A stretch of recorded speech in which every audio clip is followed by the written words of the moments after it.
Organic farming is a key industry in Moldova.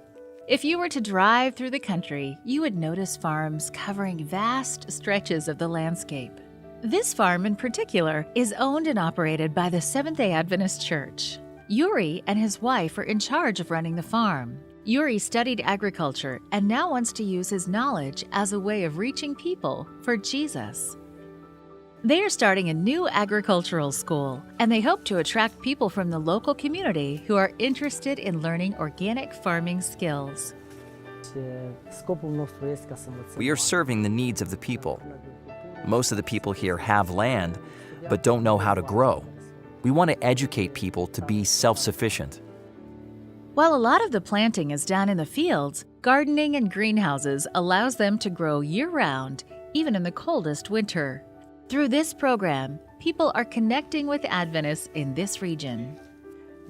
We realized that Jesus spoke about agriculture a lot in his parables.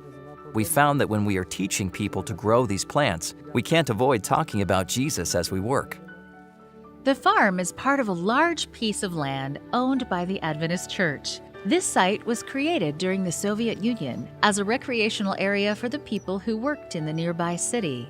It was an oasis for people to escape the stress of working and the challenges of daily life. After the collapse of the Soviet Union, this property was abandoned and it seemed to be forgotten.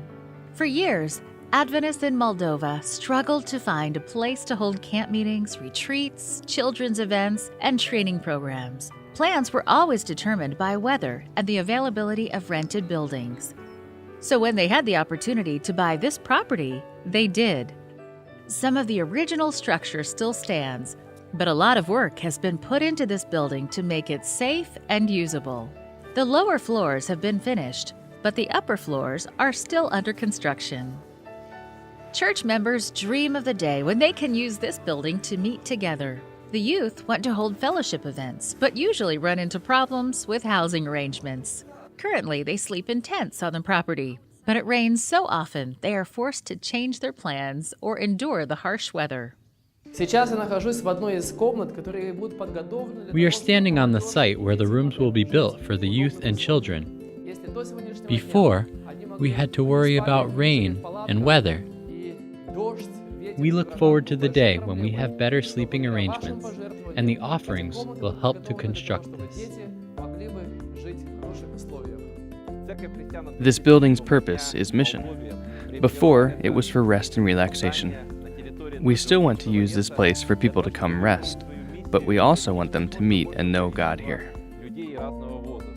This quarter, a portion of your 13 Sabbath offerings will help finish the living space for the dormitory area of this building. The youth will be able to schedule events with certainty. They will be able to host missionary trainings, health and educational programs, and other events to invite the community to get to know the local Adventist. Programs like these will foster a sense of missionary service. Moldova is one of the smallest countries from the former Soviet Union. Maybe people around the world have never even heard of it. But we are so happy that the whole world church will be involved in this project. We are very happy that people will pray and help accomplish our goal this 13th Sabbath. It is also a challenge and responsibility for us to make it function because you are putting your faith in our work. Please pray that God will allow the ministry in Moldova to grow. Thank you for supporting projects like these through your mission offerings.